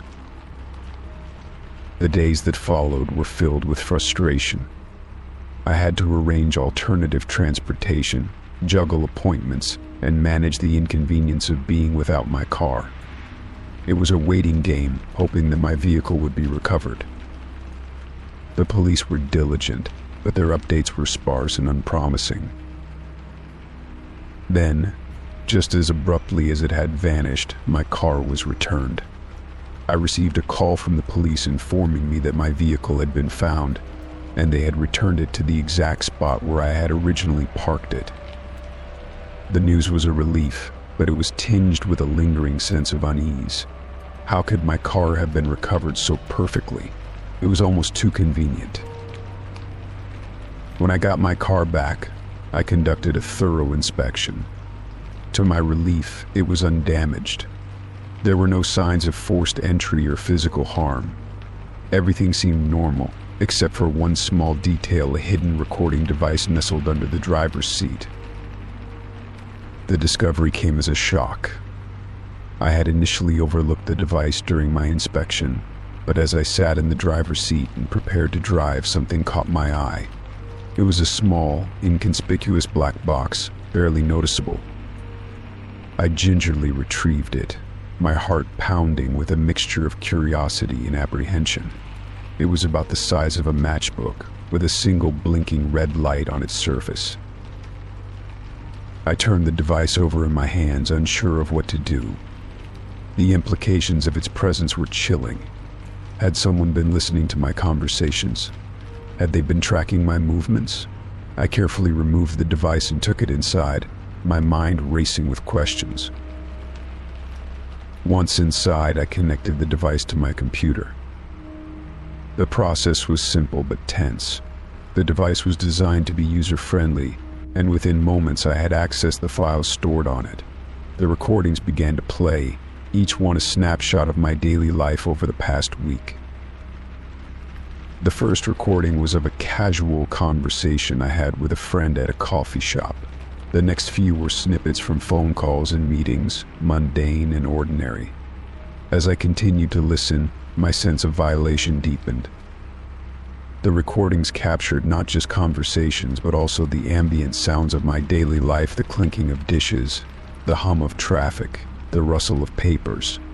They were fragments of my private world, pieced together without my consent. My mind raced with possibilities. Who could have done this? Why? Was it a targeted surveillance or a random act of intrusion? I felt an overwhelming sense of paranoia. The idea that someone had been so close, so intimately involved in my life, was profoundly unsettling. I immediately contacted the police and reported the discovery of the recording device. They took it for analysis, but their investigation yielded no new leads. The device itself was untraceable, with no identifying marks or connections to a known entity. They advised me to remain cautious and increase my personal security measures, but their guidance felt insufficient. In the following days, I became increasingly paranoid. I scrutinized every unfamiliar face, every odd occurrence. I began to question the intentions of those around me, convinced that I was being watched or followed. The recordings had left me with a sense of vulnerability that I couldn't shake. I installed additional security cameras around my home and car. I began to vary my routines, taking different routes to work and avoiding predictable patterns. I also became hyper-vigilant about my surroundings, trying to identify any potential threats. Despite these efforts, the fear of being constantly observed lingered. The invasion of privacy had left me feeling isolated and on edge. I struggled to trust others, even those close to me. The recordings had revealed too much, and the knowledge that someone had been monitoring me was a heavy burden. I found myself questioning my own sanity at times, wondering if my heightened paranoia was a result of the intrusion, or if there was a genuine threat I was failing to recognize. In an effort to regain a sense of control, I sought support from a therapist. The sessions helped me process the emotional impact of the incident and provided strategies for managing anxiety and paranoia. Through therapy, I learned to differentiate between rational fears and irrational ones, and I worked on rebuilding my sense of security. Months passed, and while the immediate fear began to wane, the incident remained a haunting reminder of the fragility of privacy. The recording device and its implications had profoundly affected my life. I had taken steps to protect myself, but the psychological scars of the experience persisted. I never learned who was behind the surveillance or why they targeted me. The case remained unsolved, and the recordings were never used against me, but the sense of violation and the paranoia that followed left an indelible mark on my life. The incident served as a stark reminder of the invasive potential of modern technology and the importance of safeguarding one's privacy in an increasingly connected world. In the end, I learned to live with the lingering unease, accepting it as a part of my experience. I remained vigilant and cautious, but I also worked on finding a balance between security and normalcy. The incident had reshaped my perspective on privacy and personal safety, leaving me more aware of the hidden threats that can lurk in the shadows of our everyday lives. Story 16. It was supposed to be a relaxing getaway, just a week-long break from the stress of daily life. When I found a charming rental property online, it seemed perfect, a secluded cottage nestled in the woods, away from the hustle and bustle of the city. The reviews were glowing, and the photos promised a serene retreat. I booked it immediately, eager for a change of scenery and a chance to unwind. Upon arrival, the cottage lived up to its promise. It was quaint and cozy, with a crackling fireplace and picturesque views of the surrounding forest. The living room was spacious and inviting, adorned with antique furniture and old-fashioned charm. I spent my days exploring the nearby trails and my evenings curled up with a good book in front of the fire. It was idyllic until the discovery that shattered the illusion of tranquility. One afternoon, while dusting off some shelves in the living room, I noticed a faint glint behind the smoke detector on the ceiling. Curiosity got the better of me, and I decided to investigate. With a step ladder and a screwdriver, I carefully removed the smoke detector. To my shock, I found a small, concealed camera embedded within the device. The camera was wired and connected to a thin cable that disappeared into the wall. My heart raced as I followed the cable's path. It led to a closet in the hallway which I hadn't noticed before. Inside, I found a recording device neatly tucked away behind a stack of old blankets. The sight of the hidden camera and its recording equipment made my stomach churn. The realization that I had been secretly filmed, potentially in every moment of my stay, left me feeling violated and deeply unsettled. I took pictures of the camera and the recording device as evidence, my hands trembling with a mixture of fear and anger. I immediately contacted the property owner, hoping for an explanation. I dialed the number listed on the rental agreement, and when the landlord answered, I tried to keep my voice calm. "I've just discovered a hidden camera in the smoke detector and a recording device in the closet," I said. "Can you explain what's going on?" The landlord's response was a mix of denial and defensiveness. "I don't know anything about that," he said, his voice sounding strained. "It must be some sort of misunderstanding. I'll come over right away to check it out." When he arrived, he appeared visibly flustered. He inspected the camera and the recording device with a forced calmness. "I assure you, this isn't supposed to be here," he said, though his words did little to ease my anxiety. "I'll have this sorted out immediately." Despite his assurances, the sense of safety I had hoped for was shattered. I couldn't shake the feeling that someone had been watching me, invading my privacy in a place I had trusted. I couldn't continue staying in the cottage, so I decided to leave early, feeling a growing sense of urgency to escape the unsettling situation. Before leaving, I made sure to secure all my belongings and lock up the cottage.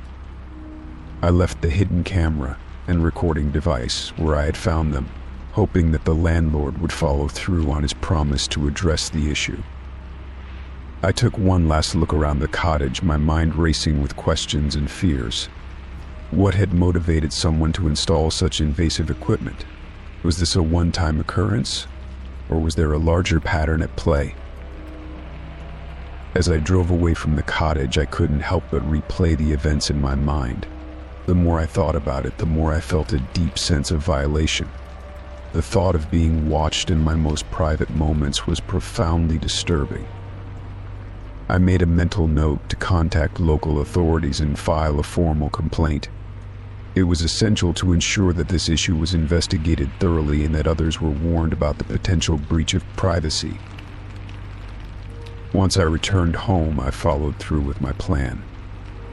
I reported the incident to the police and provided them with the evidence I had collected. They took my statement and assured me they would look into the matter.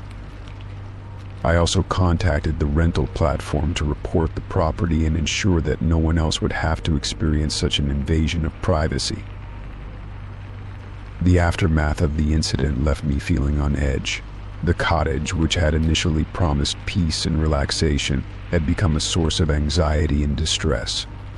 I found it difficult to shake off the feeling of being watched, even in the comfort of my own home. I couldn't help but wonder about the motivations behind the hidden camera and recording device. Were they part of a larger scheme, or was this an isolated incident? Despite the unsettling experience, I tried to focus on moving forward. I took extra precautions to protect my privacy and remain vigilant. The incident served as a stark reminder of the importance of safeguarding one's personal space and being cautious when staying in unfamiliar places.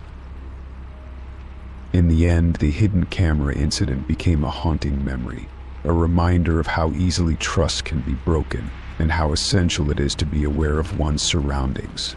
The cottage, once a symbol of escape, now stood as a cautionary tale of invasion and violation.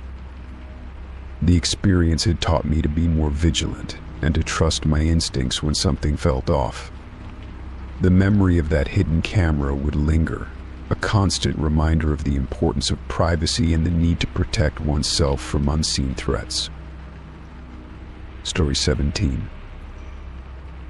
It began subtly, with innocuous messages appearing in my social media inbox. At first, they seemed like harmless spam or automated messages. They were from an anonymous account, and the content was generic comments on my recent posts, questions about my day. I barely paid them any mind, assuming they were just the usual online noise. But then the messages took a more personal turn. The first one that caught my attention was a comment about a dinner I'd had with a friend, a dinner I hadn't mentioned on social media. The message was vague but unnerving. I hope dinner with Alex went well. You seem to have a good time. I was startled. I had not shared any details about this dinner online. The message was unsettling, but I brushed it off as a strange coincidence. I changed my social media passwords, hoping to ward off any potential intruders. It seemed like a reasonable step, and I hoped that would be the end of it. But the messages kept coming. They grew more specific and intrusive. They started mentioning my daily routines and private interactions that I hadn't posted or shared online. One message read, "I saw you at the coffee shop yesterday. You were reading that new book you love." I hadn't mentioned my coffee shop visit or the book to anyone, let alone online. It felt like someone was watching my every move, and the invasion of privacy was deeply disturbing. The anonymity of the messages made them even more unnerving. The account that sent them had no profile picture, no real information, just a blank slate. I reported the messages to the social media platform, hoping that removing the account would put an end to the intrusion. But despite the reports and password changes, the messages continued. The next set of messages were even more invasive. They detailed conversations I'd had with friends and family, events I had attended, and even private thoughts I had shared in conversations. The sender seemed to know things about me that I hadn't posted or discussed publicly. One message read, "I'm glad you and Lisa were able to resolve that argument. You seemed much happier after your talk." Feeling increasingly vulnerable, I reached out to my close friends and family, asking if anyone had shared personal information about me. No one had. Everyone was puzzled and concerned, but no one had any answers. The messages had reached a new level of psychological intimidation. and my sense of safety was rapidly eroding. I consulted with a cybersecurity expert who examined my devices for any signs of hacking or malware. They found no evidence of a breach, which was both a relief and a source of further anxiety. If my devices weren't compromised, it meant that the stalker had access to my life in ways I couldn't understand. It was a chilling realization. In my growing paranoia, I began to alter my routines and avoid places I frequented. I stopped sharing any details about my life online, hoping to make it harder for the stalker to gather information. Despite these precautions, the messages continued, often referencing recent events I hadn't mentioned anywhere. One particularly disturbing message read, "I noticed you've been avoiding the gym lately.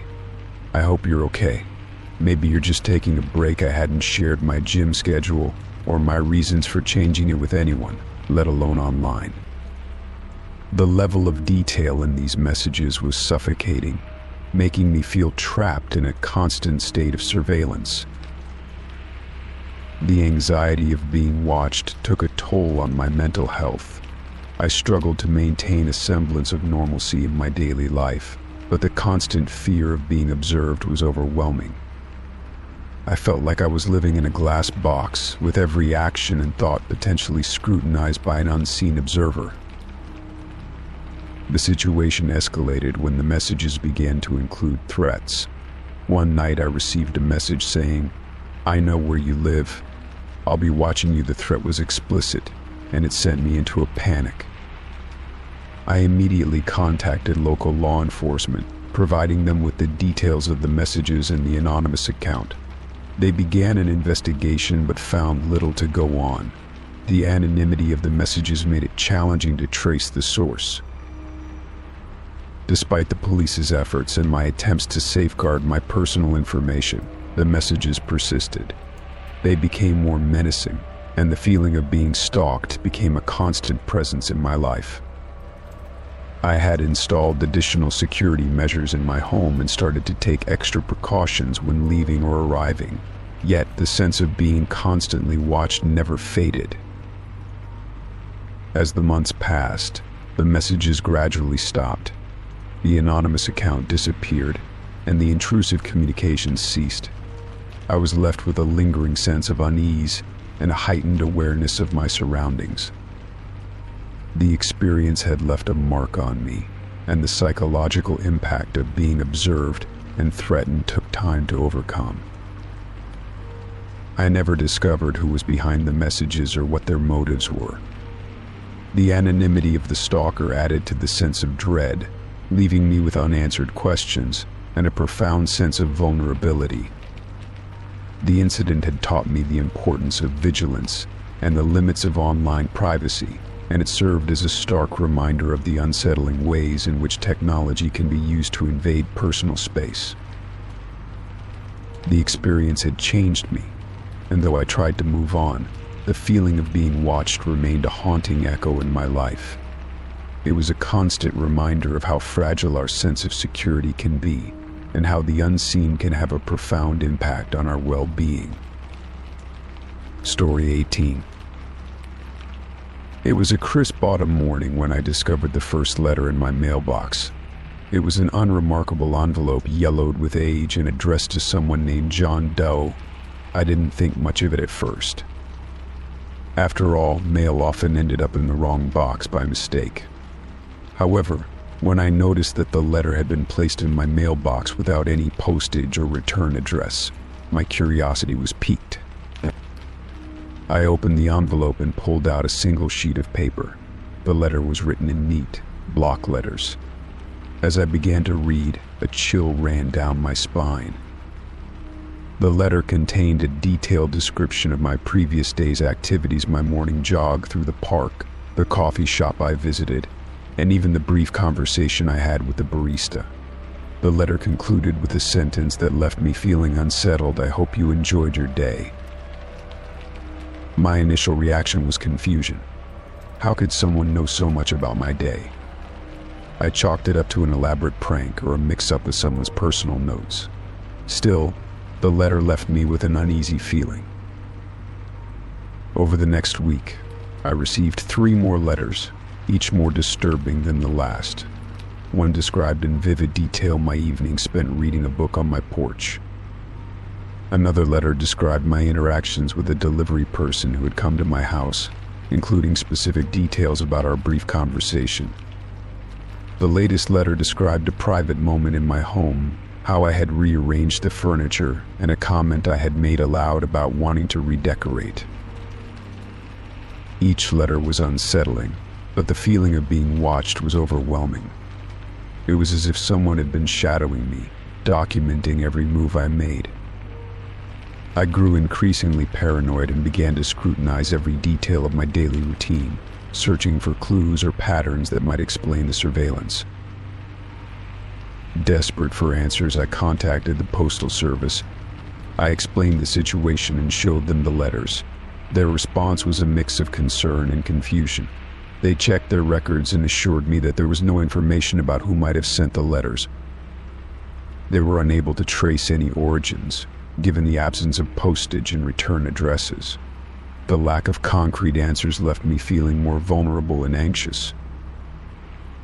With no resolution from the Postal Service, I decided to take further action.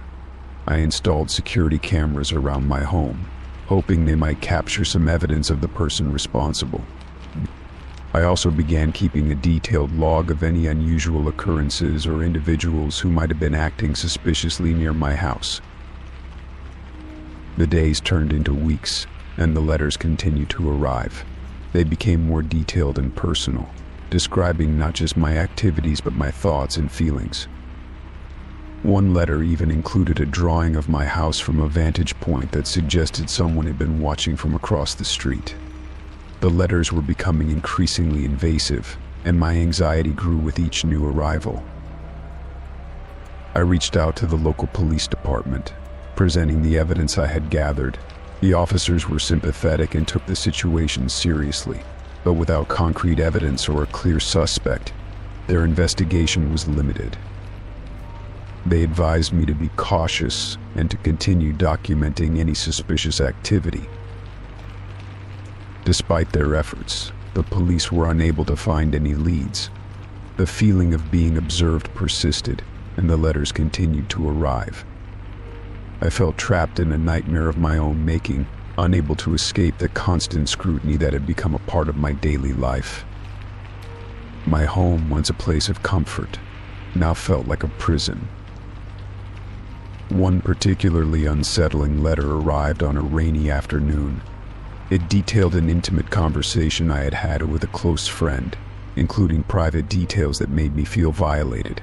I became convinced that someone was using hidden cameras or some other means to invade my privacy. The thought of being watched through hidden lenses made me feel constantly on edge. In a desperate attempt to regain control, I decided to take a different approach. I began to alter my routines, changing my daily schedule and avoiding places I had previously frequented. I hoped that by making my activities less predictable, I could throw off the person who was monitoring me. I also increased the security measures around my home, installing motion sensor lights and reinforcing my door locks. Despite my efforts, the letters continued to arrive, and the sense of being watched never fully dissipated. I began to question my own sanity, wondering if I was overreacting or if there was a legitimate threat. The psychological toll of the situation was immense, and I found it increasingly difficult to relax or feel safe in my own home. Eventually, the letters stopped arriving. The sudden silence was both a relief and a new source of anxiety. I couldn't shake the feeling that the person behind the letters might be watching me, waiting for the right moment to strike again. The sense of being observed had left a lasting impact on my life, making me wary of my surroundings and suspicious of those around me.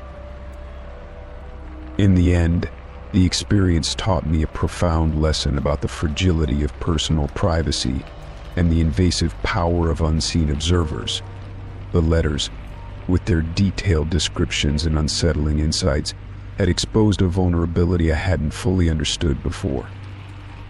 Although the physical evidence of the surveillance was gone, the psychological scars remained, a constant reminder of the time when my sense of safety and normalcy was shattered by an unknown, ever-watchful presence.